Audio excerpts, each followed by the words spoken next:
नमस्कार, मैं हूं ब्रिज द्विवेदी। चूक ना जाना में आप सभी का स्वागत है। हमारे साथ नरेश शर्मा जी भी जुड़ चुके हैं, हेड ऑफ रिसर्च हैं हारमनी के। सर, स्वागत है आपका द बोनस में।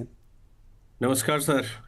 नरेश सर, आईटी सेक्टर पर आपसे भी व्यू लूंगा। जिस तरह से एआई को लेकर जिक्र किया जा रहा है, पहले अलाप शाह की एक रिपोर्ट भी आई थी, ट्वीट किया था थ्रेड बना के लंबे, उसको बहुत ज़्यादा रीट्वीट किया गया, फिर तरह तरह की चीज़ें निकल कर आई, अलग अलग एक्सपर्ट्स ने राय दी कि एआई का संकट बड़ा इंडस्ट्री पर छाया हुआ है।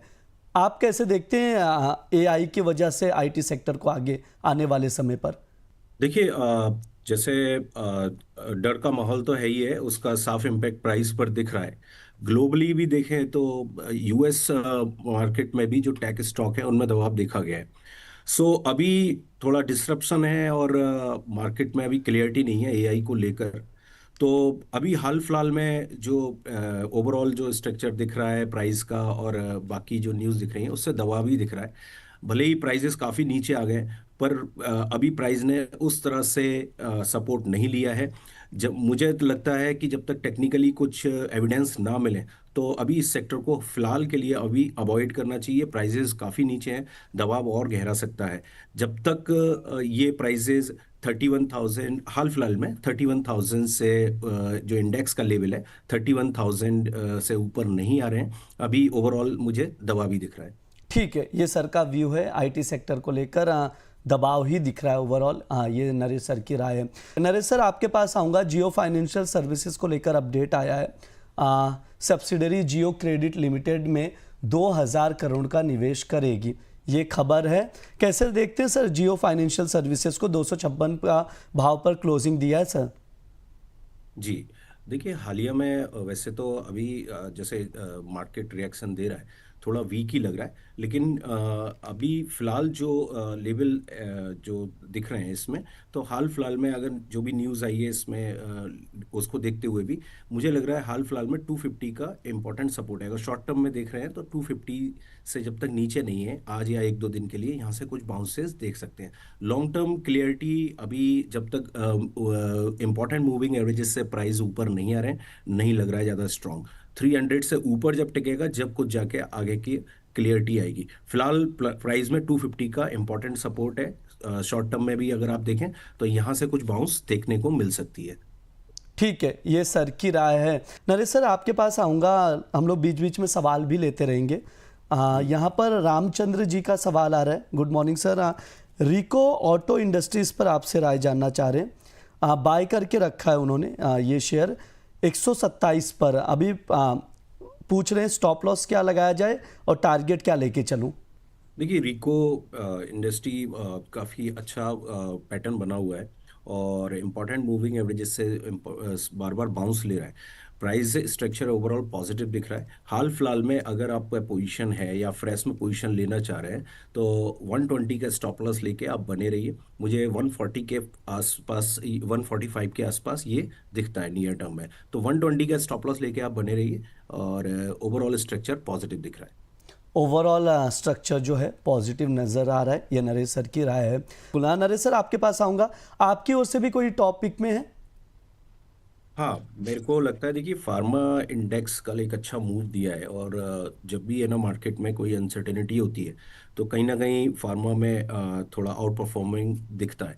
तो इसको लेते हुए मुझे ल्यूपिन बेटर लग रहा है। आप शॉर्ट टर्म में भी ले सकते हैं और अगर ऑल टाइम मतलब होल्ड भी करना चाहे वो भी कर सकते हैं। बहुत अच्छा पैटर्न बना हुआ है। अगर हम होल्डिंग बेसिस पे लेना चाहते हैं तो इसमें राउंडिंग बॉटम बनता हुआ जा रहा है और ये काफ़ी लंबा कंसोलिडेशन के साथ है ना मार्केट रिकवर हो रहा है। तो मुझे लग रहा है एक अच्छा ब्रेकआउट हो सकता है और इंट्राडे के लिए भी ले सकते हैं और अगर आप इसे होल्ड करना चाहें कुछ समय के लिए वह भी कर सकते हैं। और इसमें जो मेजर लेवल रहेगा वो 2150 का स्टॉप रहेगा और आने वाले टाइम में मुझे ये 2500 से ऊपर टारगेट दिखते हैं इसमें। नरेश सर, क्वालिटी पावर को लेकर अपडेट आया है, उस पर मैं आपसे राय लूंगा। 900 रुपये के भाव के करीब की क्लोजिंग दिया है। रिएक्टर की सप्लाई के लिए ऑर्डर हासिल किया है क्वालिटी पावर कंपनी ने। ऑर्डर्स का कुल ग्रॉस वैल्यू करीब 146 करोड़ रुपए है। सर, कैसे देखते हैं क्वालिटी पावर पर? आपका व्यू क्या है? जी सर। ओके सर, एक मिनट। हाँ सर, क्वालिटी पावर देखिए, जिस तरह से ओवरऑल स्ट्रक्चर दिख रहा है, और 902 के आसपास है अभी प्राइस, और स्ट्रक्चर ओवरऑल पॉजिटिव दिख रहा है। मुझे लग रहा है कोई भी टिप्स मिल रही है आप इसमें बाइंग करें, और 840 का मैक्सिमम स्टॉप रखें। ठीक है, अब हायर साइड में मुझे लग रहा है जल्दी ये 1000 के ऊपर ट्रेड करता हुआ दिखेगा। इंपॉर्टेंट मूविंग एवरेजेस से प्राइसेस ऊपर हैं, और वॉल्यूम भी कलेक्ट कर रहा है, और उस हिसाब से स्ट्रक्चर भी पॉजिटिव दिख रहा है। तो मुझे लग रहा है 840 के स्टॉप लॉस के साथ आप इसमें बने रहिए। फ्रेश पोजीशन लेना चाहते हैं तो कोई भी डिप्स मिले तो उसमें भी आप एंटर हो सकते हैं। ठीक है, ये सर का व्यू है, नरेश सर का। नरेश सर, लक्ष्य गुप्ता जी का सवाल आ रहा है। हरो सर, मेरे पास अनंत राज लिमिटेड के शेयर हैं, 548 पर बाइंग है। अभी मैं जो देख पा रहा हूँ 536 की क्लोजिंग है। लॉस में थोड़े बहुत क्या किया जाए, होल्ड किया जाए सर? देखिए, अनंतराज काफी समय से कंसोलिडेशन में चल रहा है। प्राइजेज अगर राइज भी हुए हैं तो ज्यादा अपमूव देखने को नहीं मिला है। अगर उनके पास पोजीशन होल्ड है तो अभी फिलहाल पोजीशन को होल्ड रखें। और जहां तक अगर फिर भी रिस्क फैक्टर अगर देख रहे हैं, तो मुझे लग रहा है जब तक ये 450 से नीचे नहीं आ रहा है, आप इसे होल्ड रखें। और हायर साइड में जो प्रॉफिट टेकिंग अगर कोई प्राइस आती है तो 650 के आसपास से कुछ प्रॉफिट टेकिंग कर सकते हैं, क्योंकि प्राइस जो है एक रेंज में चल रहे हैं अभी। और अगर आपका है ना शॉर्ट टर्म का नजरिया है तो यहाँ पर एक बार प्रॉफिट बुक करना चाहिए। 650 के आसपास आते हैं। रिस्क फैक्टर मैंने आपको बता दिया, 450 के नीचे जाता है तो फिर आपको कुछ पोजीशन इसमें से वाइंड अप करनी चाहिए। ठीक है, 450 के नीचे अगर जाता है तो थोड़ा सा रिस्क फैक्टर बढ़ जाएगा, ये नरेश सर की राय है। नरेश सर, बातचीत आगे कंटिन्यू करते हैं। यहाँ पर सवाल आ रहा है बजाज हिंदुस्तान शुगर को लेकर। रिच करके एक यूज़र आईडी, उनका सवाल है कि 25 रुपये 26 रुपये पे उनकी खरीदारी है, और भाव जो है 15 रुपये के करीब आ चुका है, यानी प्रति शेयर 10 रुपये लॉस पर हैं। किया क्या जाए सर? कैसे देखते हैं वैसे इन बजाज हिंदुस्तान शुगर को आप? देखिए, बजाज हिंदुस्तान शुगर या शुगर सेक्टर अभी ज़्यादा परफॉर्म भी नहीं कर रहा है। और अगर मैं पर्टिकुलर इस स्टॉक की बात करूं, ये भी काफ़ी दबाव में है। मीन्स आप देखेंगे कि 2 साल से लगातार गिरावट में चल रहा है, और 2 साल के लोअर स्तर पर है। प्राइजेस बाउंस लेते हैं लेकिन सस्टेन नहीं हो पाते। जैसे रिसेंटली अभी 16 से ऊपर आए भी थे प्राइस, और फिर एक बार दबाव देखा गया। तो प्राइजेस जो बाउंस हो रही है, तो मुझे लग रहा है उसमें कुछ पोजीशन आपको वाइंड अप करनी चाहिए। ओवरऑल स्ट्रक्चर वीक लग रहा है। जब तक इसमें कुछ टेक्निकल एविडेंस ना बने, पॉजिटिव मूव नहीं आए, जैसे इंपॉर्टेंट मूविंग एवरेजेस से प्राइस ऊपर नहीं आ रहे हैं, मुझे लग रहा है इस काउंटर को थोड़ा अवॉइड करना चाहिए। बाउंस में आप इसमें से अपनी कुछ पोजीशन को वाइंड अप करें, वो बेटर रहेगा। ठीक है, ये सर का राय है। सर, सुरेंद्र प्रताप सिंह का सवाल आ रहा है ओरिएंटल होटल को लेकर। 105 पर बाय करके रखे, क्या किया जाए, क्योंकि 103 का तो भाव चल रहा है सर? देखिए, यहाँ ये काउंटर भी काफ़ी दबाव में चल रहा है, और हालिया में जो एक बॉटम पे एक थोड़ा सपोर्ट तो ले रहा है, 98 के आसपास से बाउंस तो ले रहा है। अभी प्राइसेस 100 के आसपास हैं। तो अगर आपने कुछ पोजीशन ले रखी है तो 98 का मैक्सिमम स्टॉप लॉस रखें। अगर ये लेवल ब्रीच होता है तो मुझे लग रहा है और वीकनेस देखने को मिल सकती है। इस बीच में देखिए, बाउंसेस आते हैं, तो उसमें से जैसे कि अभी रिसेंटली एक बाउंस आया था जिसमें 110 तक भी ट्रेड दे गया था। तो ऐसा कोई बाउंस आता है तो उसमें से अपनी पोजीशन को एग्जिट करें। ओवरऑल जो स्ट्रक्चर अभी लग रहा है वो वीक लग रहा है। कुछ टेक्निकल इसमें एविडेंस नहीं दिख रहा है कि स्ट्रांग मूव देखने को मिले। तो 98 का स्टॉप लॉस ले अभी फिलहाल में, और अगर कोई बाउंस आती है तो उसमें अपनी पोजीशन को वाइंड अप करें, वो बेटर रहेगा। जी बिल्कुल, ओरिएंटल होटल को लेकर सर का ये व्यू है। सर, पावर सेक्टर्स के कोई स्टॉक्स रिकमेंड करना चाहिए? दर्शक पूछ रहे हैं कि पावर सेक्टर में कहाँ पर इन्वेस्टमेंट के लिहाज से ठीक रहेगा, लॉन्ग टर्म के लिहाज से? देखिए, अभी हालिया में पावर सेक्टर में देखता हूँ तो मैं टोरेंट पावर मेरे को बेटर लग रहा है। जहाँ पर है ना एक एक लॉन्ग कंसोलिडेशन के बाद ये रिकवर होता हुआ दिख रहा है। और ये अगर आप देखेंगे कि राउंडिंग बॉटम बनाता हुआ रिकवर हो रहा है। अगर प्राइजेस 1650 से ऊपर निकले तो एक अच्छी और मूव देखने को मिल सकती है। फिलहाल जो स्ट्रक्चर है, जो इंपॉर्टेंट मूविंग एवरेजेस से ट्रेड ऊपर कर रहा है, ओवरऑल डिप्स कोई भी आती है तो वहां पर भी एंट्री ली जा सकती है। और जो रिस्क फैक्टर रहेगा वो 20 का रहेगा। कोई भी डिप्स आती है उसमें बाइंग अपॉर्चुनिटी देखें। तेजी कहाँ से बन सकती है आगे की, 1650 से ऊपर निकला तो फिर और तेजी देखने को मिल सकती है। यहाँ पर काफी टाइम से इसमें कंसोलिडेशन चल रहा है और ब्रेकआउट हुआ तो अच्छी मूव देखने को मिलेगी इसमें।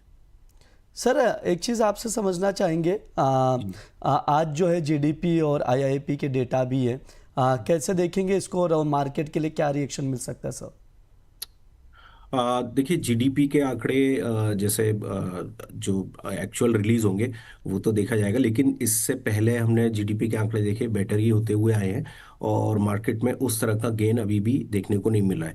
मुझे लगता है कोई ज़्यादा रिएक्शन नहीं देगा जब तक इसमें जो टेक्निकल जो रेंज बनी हुई है जब तक ब्रीच नहीं हो रही है।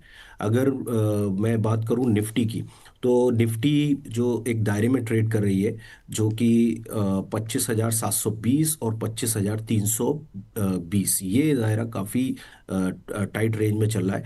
तो अगर 320 से नीचे प्राइस फिसलते हैं तो मुझे लग रहा है एक इंडिकेशन है और डिक्लाइन जा सकते हैं प्राइस। हालांकि अभी जिस तरह से ग्लोबल मार्केट चल रहा है और उसको देखते हुए अपना गिफ्ट निफ्टी जो दिखा रहा है वो गैप डाउन ओपन देगा, लेकिन जब तक प्राइस 25,320 से नीचे नहीं जा रहे हैं मुझे लग रहा है लोअर साइड से एक रिकवरी एक्सपेक्ट कर रहे हैं।